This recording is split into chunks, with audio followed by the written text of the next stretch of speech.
and welcome to the Mariah Jean Fit YouTube channel. I'm Coach Mariah.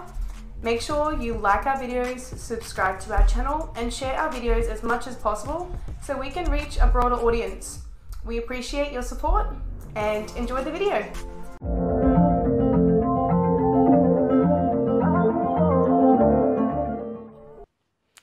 Hello and welcome to another vlog on YouTube and podcast by the Fit Minds podcast.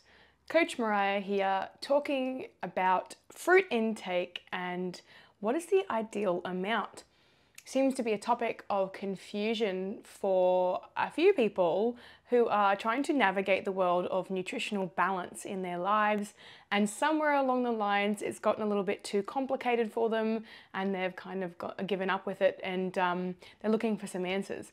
So I still get this question asked quite commonly, even though it's probably known how much fruit the average person should be eating as per the normal government guidelines and recommendations across numerous different countries. Actually, it's fairly similar. So before I dive into the recommendations, I'm going to probably discuss a few points that have led me to this topic. In that, you get a lot of people kind of demonizing fruit, like fructose is the devil and fruit is too high in sugar, and we've all heard, you know, if you consume fruit, it spikes your blood glucose and that's a bad thing, or, you know, those who are on the keto bandwagon, for example. So first of all, I'm going to clear up, as a qualified, certified and insured sports nutritionist, we are, you know, definitely educated enough to be able to tell you that fruit is not the devil. It is not bad for you, and it's not going to do any sort of weird, magical, wonderful things to make you gain body fat unless you are eating in a calorie surplus, and if the fruit consumption is contributing towards that calorie surplus. For example, if you're eating 10 bananas a day on top of your other caloric intake, such as your main meals, etc., if you're blending a shit ton of fruit together, you may find that this is tipping you over your total calorie intake. So it's probably the entire caloric intake itself that is contributing towards this calorie surplus, which is basically seeing that you might be gaining more body fat or not losing body fat. And it's not the fruit itself to blame, but the energy content of all of the food that you're eating, inclusive of the excessive amount of fruit perhaps. But I'll talk about what would be considered maybe an excess of fruit and what would be considered reasonable.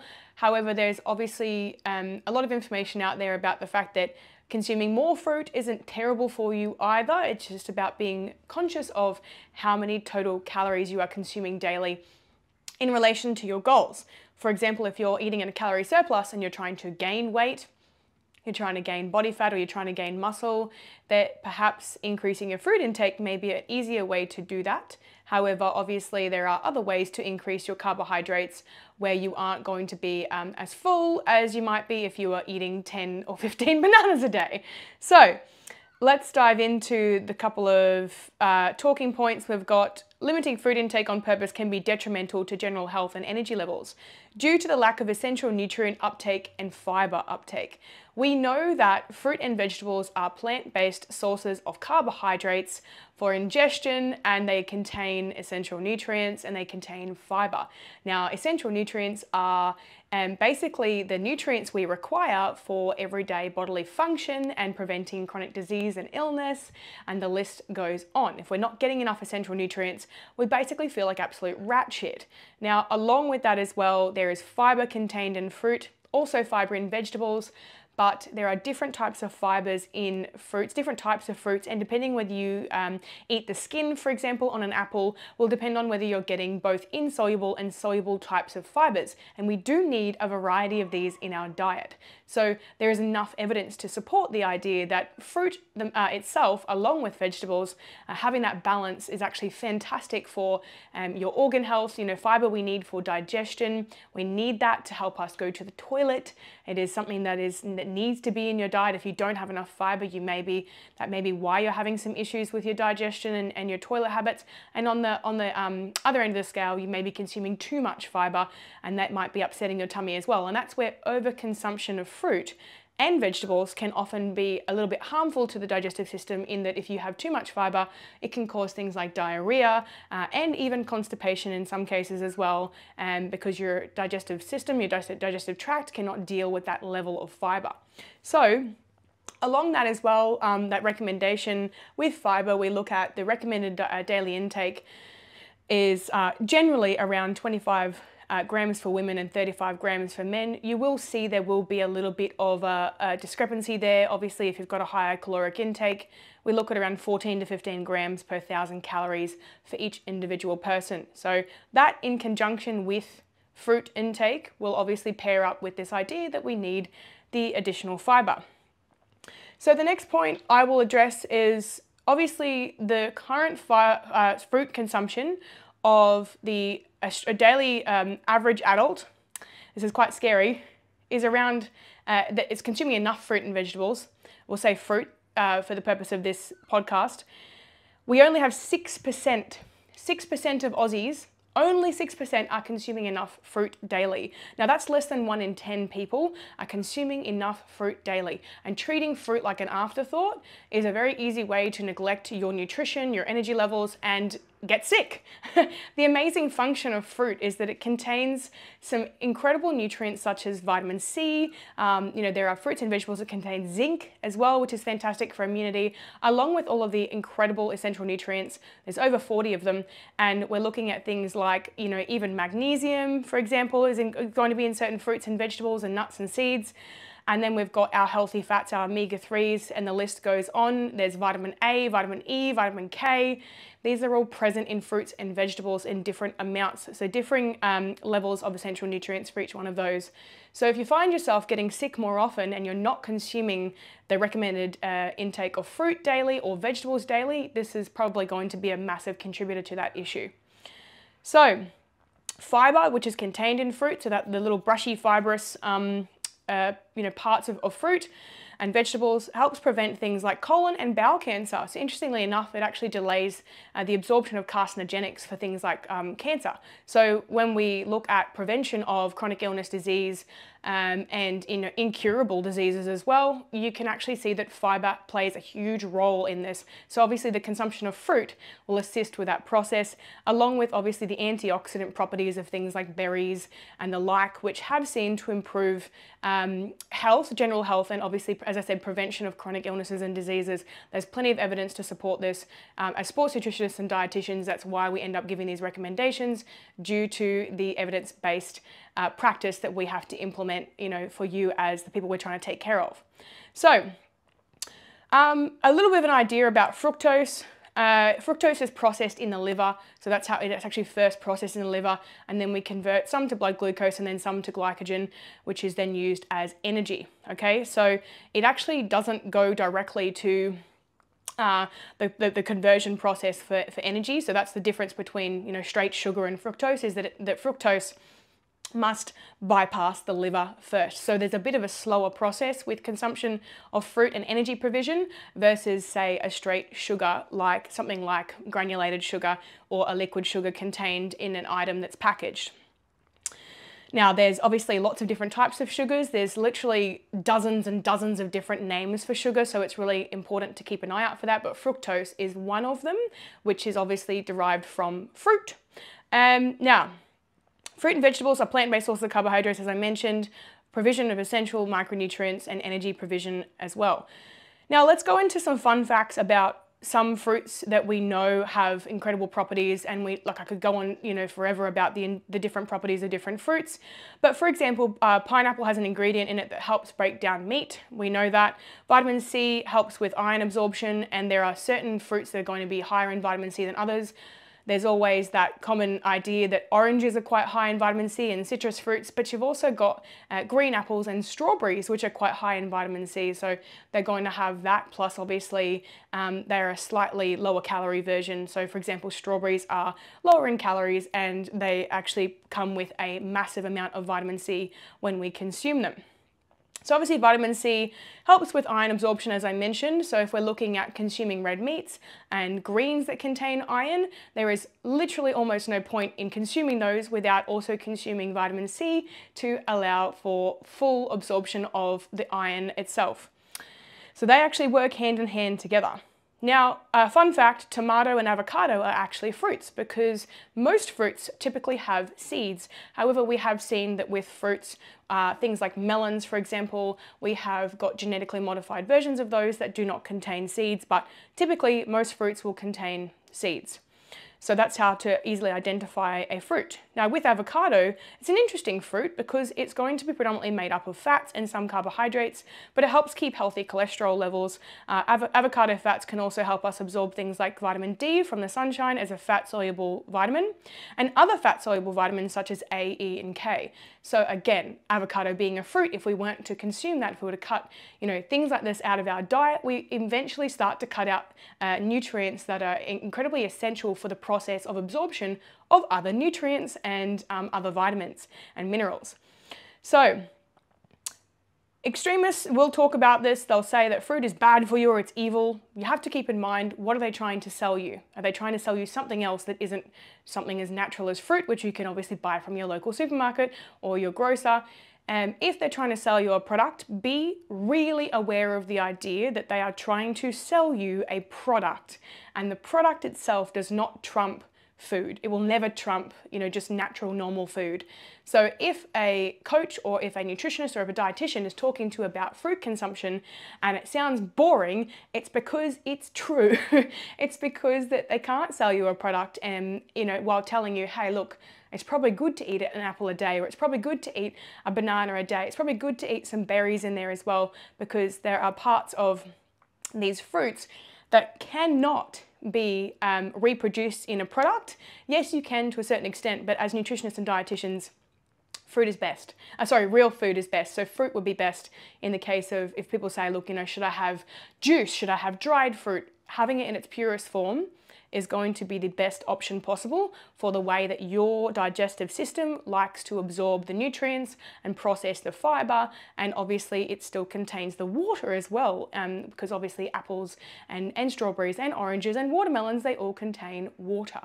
So as mentioned, bananas have potassium, so large levels of potassium, which is an essential electrolyte for hydration. If you don't like bananas, you can definitely look for some other fruits and vegetables that do contain potassium, but you need potassium to remain hydrated and to actually absorb the water that you're consuming on a daily basis as well. So that's where we look at electrolyte consumption comes from fruit and vegetables, and banana is very high in potassium for that purpose. Fantastic for sports performance, concentration, and obviously your hydration is essential for your everyday health and well-being and the like. So if you're feeling dehydrated and you're not feeling like you're absorbing any of the water you're consuming, and you might be only eating one meal a day or trying something quite extremist like that, and you're not eating any sort of fruit and veggies, this may be part of the reason why you're not feeling your best, is because you're not picking up any sorts of things like the essential electrolytes required and the micronutrients required for your body to function at its best with the water that you're consuming. So as I mentioned, fructose enters the body, is phosphorylated to fructose 1-phosphate by ketohexokinase, which is basically a process that allows fructose to be converted to fructose 1-phosphate, and then is converted to glyceroldehyde, there we go. In every podcast, I really struggle with biochemical compounds. 3-phosphate, and is a substrate for synthesis of triglycerols and very low density lipoproteins. Basically, I'll just turn this into very plain terms for you.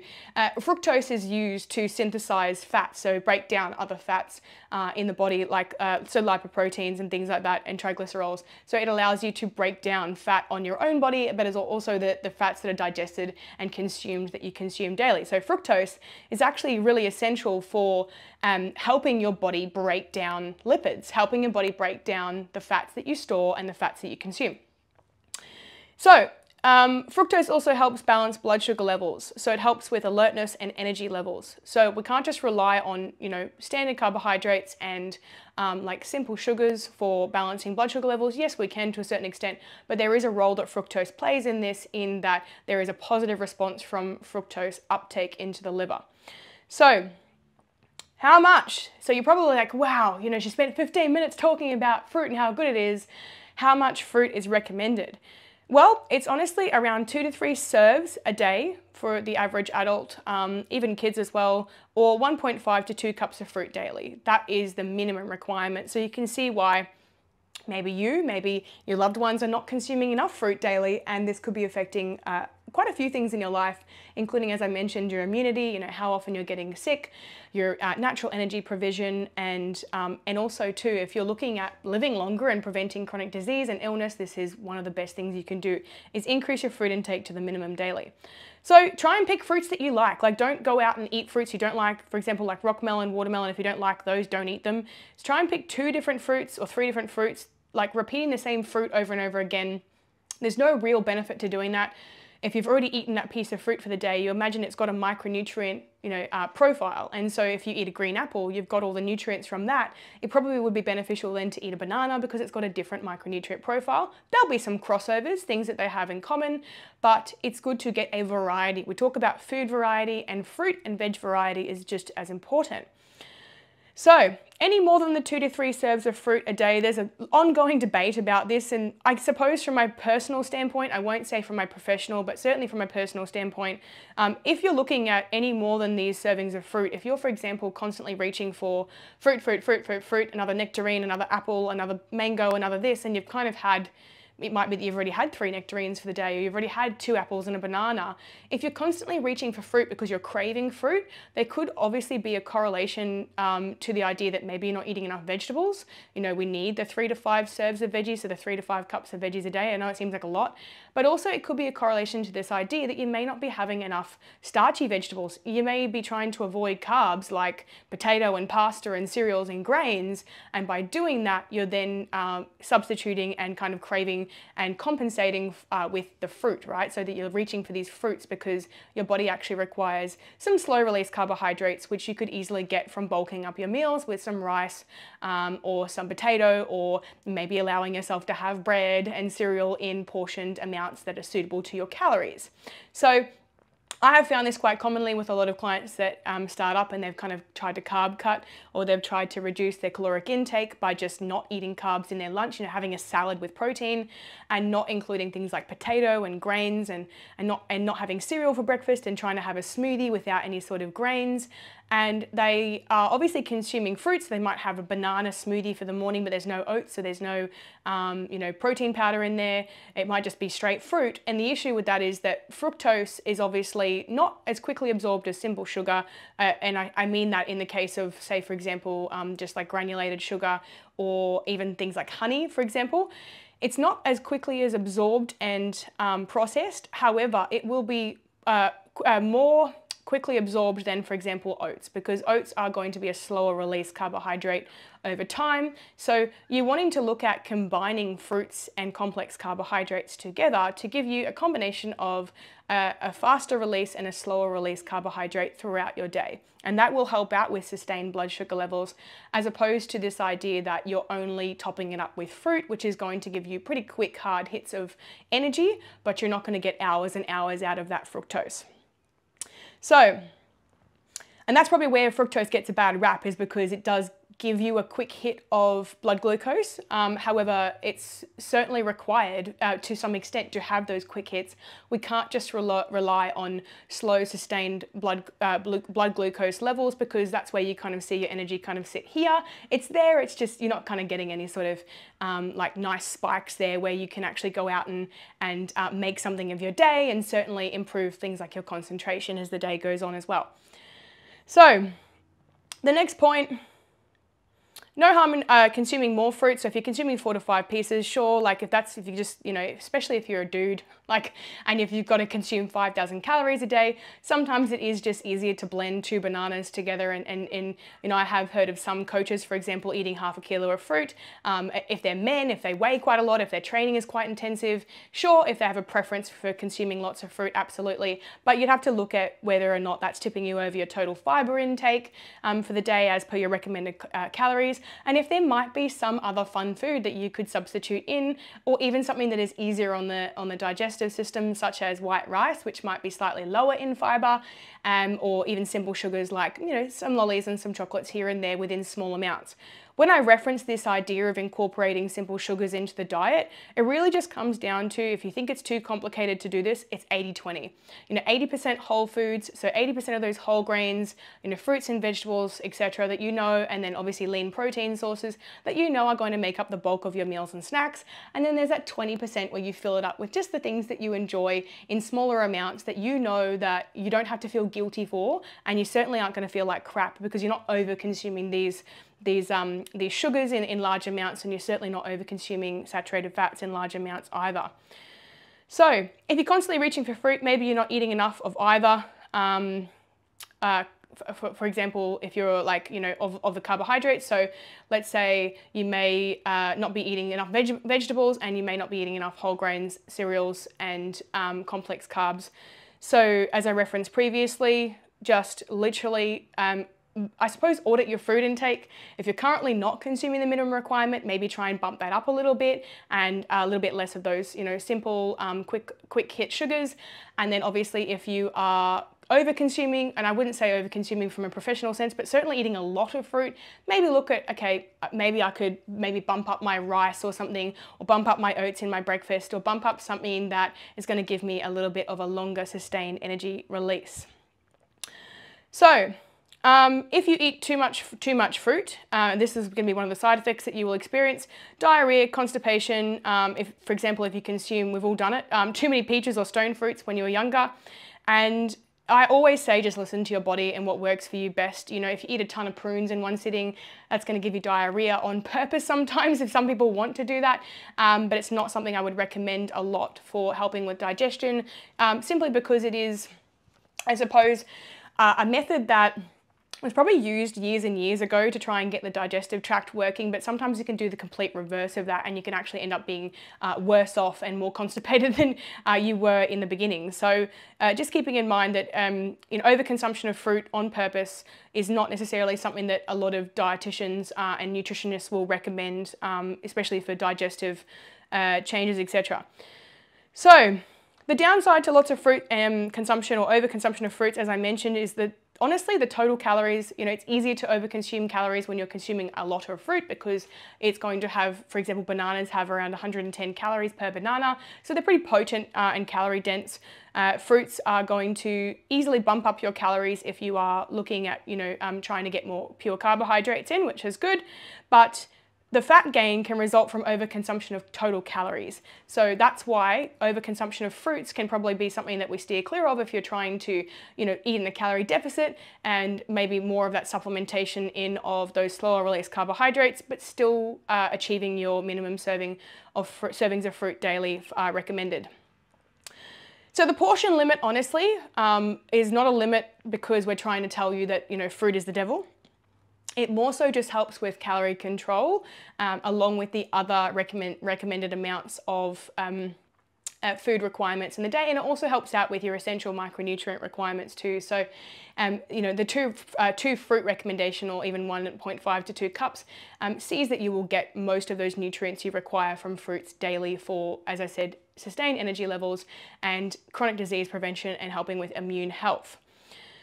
So, fruit variety, try not to eat the same fruit twice in a day, as I mentioned. So, I always like having a green apple and a banana myself. If you don't like those fruits, try and find ones that work for you. There are going to be some fruits that are higher in fructose sugar than others. So just keep in mind that some are going to be slightly higher calories per portion than others. But it's really much of a muchness when it comes down to the wire. Sugar versus fruit, so straight sugar versus fruit. Okay, we're going to compare the two so that you've got the like for like and knowing, okay, what's the difference between this type of carbohydrate and this type of carbohydrate. There's obviously some different biochemical structures. So when we look at fructose on a biochemical level, fructose is going to have a completely different structure to, say, like a standard sugar that you might consume, which would just be, for example, granulated cane sugar. So they are different, they're made differently, but they are processed differently as well, but also similarly in some aspects. So fruit contains fibre, which we know that is fantastic for our digestion, essential nutrients, fantastic for energy production and obviously preventing chronic disease. And then it contains water as well, which is great for contributing to our daily water intake. So that's another incentive to consume fruit and veggies, is that you will get water from those fruit and vegetables towards your total water goal, which is always a positive thing. And obviously fruit takes slightly longer to break down for energy, given that it has to bypass through the liver. Some fruits have higher sugar, fructose levels than others, as I mentioned previously. So for example, grapes are going to be slightly higher in fructose per gram than, say, for example, watermelon, and it's just literally, and strawberries, it's just literally to do with their fructose content and obviously their water content. So obviously watermelon has a lot of water in it, so it fills that fruit out a little bit. So alongside this, whole fruit over dried fruit, okay, is always the preference, and I say whole fruit over dried fruit and juices due to the fiber and water content, okay, mostly. So when people talk about dried fruit being a healthy snack option, we have to be very mindful of the idea that this is just fruit shrunken down. So if you look at a dried apricot, it's about this big, it's like a 20-cent coin. It's a full apricot that's been shrunk down and dehydrated, and sometimes they've added oils and extra sugars to the dried fruit. So really, from a calorie perspective, you know, you may have a handful of dried apricots, which may be equivalent calorie-wise to, say, like a couple of rows of chocolate.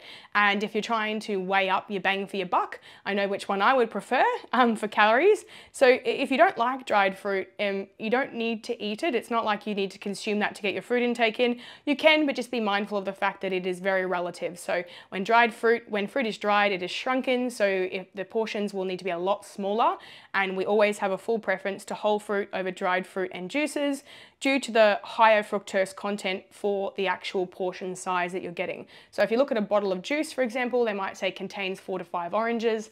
Would you eat that in one sitting? Probably not, and that's why sometimes that can be a really easy way to overdo your calories, because if you're consuming fruit juices as you're serving a fruit daily thinking you're healthy, or blended fruit, etc., you may be over consuming your calories accidentally due to the high content of fructose and concentration. Because they pulled all the fiber out of it, they're able to fit a lot more into a shorter space, so a smaller space. So that's why it can be very deceiving that dried fruit and fruit juices are healthy.